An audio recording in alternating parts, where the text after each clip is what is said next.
नमस्कार, स्वागत है आप सभी का एक बार फिर से आपके favourite channel sports 85 YouTube channel पर।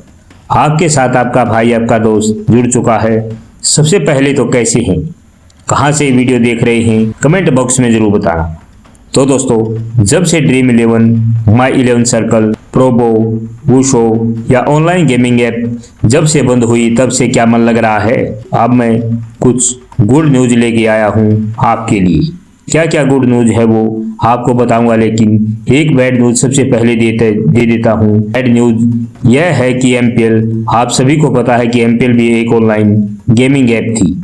अब 60% अपने एम्प्लॉयज को निकालना चाहती है और पहला नुकसान जो सरकार लाई है ऑनलाइन गेमिंग के लिए, वो उसका नुकसान होने लग गया है। एमपीएल में जितने भी एम्प्लॉय हैं उनके 60% छटनी होने वाली है। कितनों की नौकरी जाएगी, जरा आप सोच लीजिए, जरा अंदाजा लगा लीजिए, जरा उनके परिवार के बारे में सोच लीजिए। क्या सरकार ने सोचा था इस बारे में? शायद नहीं सोचा था, तभी तो एकदम से बंद कर दी। अब सवाल यह है कि 8 सितंबर को कर्नाटक हाई कोर्ट ने केंद्र सरकार से कहा है कि आप अपना जवाब दीजिए कि आपने बंद क्यों किया है। 8 सितंबर तक केंद्र सरकार को जवाब देना पड़ेगा, और जवाब कैसे देंगे, क्या देंगे, ये देखने वाली बात होगी। क्या तर्क देंगे, क्या सरकार के पास मनी लॉन्ड्रिंग के, लोगों के सुसाइड के, टेरर फंडिंग के क्या वो पुख्ता सबूत हैं? क्योंकि कोर्ट तो सबूत मांगती है। क्या सबूत केंद्र सरकार के पास हैं? क्या वो डाटा तैयार है कोर्ट में देने के लिए?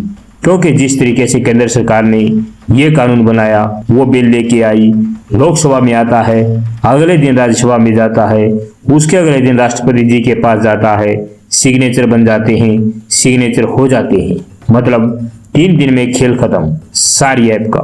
अब पहली चीज तो यह है कि जब कर्नाटक हाईकोर्ट ने याचिका को स्वीकार कर लिया तो वहीं इन ऐप के लिए बहुत बड़ी खुशखबरी मानी जा रही है। बहुत सारी कंपनियों के एम्प्लॉयज को यही उम्मीद है कि हाई कोर्ट इसके ऊपर स्टे जरूर देगी। एक चीज और है, कर्नाटक सरकार हो चाहे तमिलनाडु सरकार, वो केंद्र सरकार के इस बिल के खिलाफ है।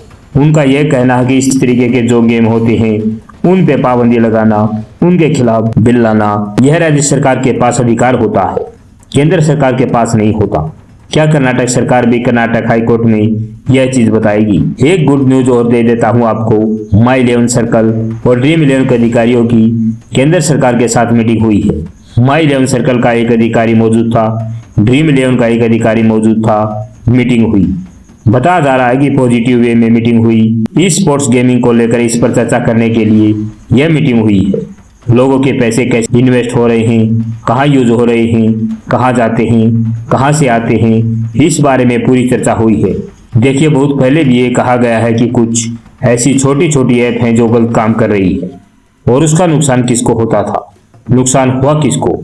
बड़ी कंपनीज को, ड्रीम 11 को, माई 11 सर्कल को। हालांकि मैं ड्रीम 11 के फैसले से खुश नहीं हूँ, क्योंकि वो सबसे बड़ी कंपनी थी और मैं उम्मीद कर रहा था कि सबसे पहले ही वो कोर्ट में जाएगी। लेकिन कोर्ट में नहीं जाने का रीजन अब 2 अलग अलग पक्ष बोल रहा है। नहीं जाने का रीजन दाल में काला बता रहा है। आंकड़े तो उनके पास हैं, 28 करोड़ रजिस्टर्ड यूजर उनके पास हैं। ड्रीम 11 के पास 28 करोड़ यूजर हैं।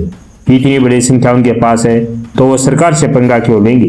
वो कोई ऐप लॉन्च करेंगे, कोई भी गेम ऐप लॉन्च करेंगे तो 28 करोड़ यूजर तो उनके पास सीधे आ गए। अगर 28 करोड़ में से 5 करोड़ भी उनको शुरुआत में मिल गए तो उनका काम पूरा हो गया। लेकिन बाकी ऐप्स का क्या होगा?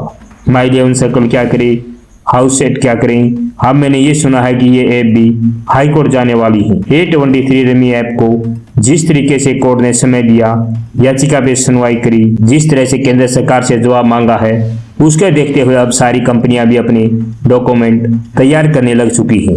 अपने डॉक्यूमेंट तैयार कर रही हैं और बहुत जल्दी 2-3 कंपनियां कोर्ट में जा सकती हैं, वो चाहे तमिलनाडु कोर्ट हो या कर्नाटक हाई कोर्ट। अब देखो, बैड न्यूज तो मैंने आपको बता दी थी। अब ये बात सरकार को भी पता है, हमें भी पता है कि बहुत सारी नौकरियां जाएंगी, और एमपी ने साफ साफ कर दिया है कि वो 60% लोगों को निकालना चाहती है। ये 60% लोग कहाँ जाएंगे नौकरी करने के लिए? क्या ये सरकार ने सोचा है? अब बहुत सारे लोग ये कह रहे हैं कि 8 सितंबर को जो सुनवाई होगी उसमें हाई कोर्ट स्टे देगा। अब हालांकि क्या इतना आसान होगा हाई कोर्ट के लिए, वो भी देखना होगा। केंद्र से जो जवाब मांगा है वो सारी चीज पढ़ी जाएंगी एक जज द्वारा। केंद्र सरकार अपना पक्ष रखेगा, इस कंपनी के जो वकील हैं वो अपना पक्ष रखेंगे, तो क्या हाई कोर्ट सटे 8 तारीख को ही दे देगा? मुझे थोड़ा सा मुश्किल लग रहा है। सटे नहीं मिलेगा। हो सकता है कि सुनवाई आगे बढ़ा दी जाए। वो सनी देओल का आपने सुना होगा ना, तारीख पर तारीख, तारीख पर तारीख, बस वो तारीख ही मिलती रहेगी। जिन राज्य सरकार को चलाना है वो चला ले, जिनको नहीं चलाना वो नहीं चलाए, मतलब राज्य सरकार की ही चलेगी। तो दोस्तों 8 सितंबर को गुड न्यूज या बैड न्यूज आपको पता चल जाएगी। मीटिंग हो चुकी है और मीटिंग किस बारे में हुई यह भी मैंने आपको बता दिया है।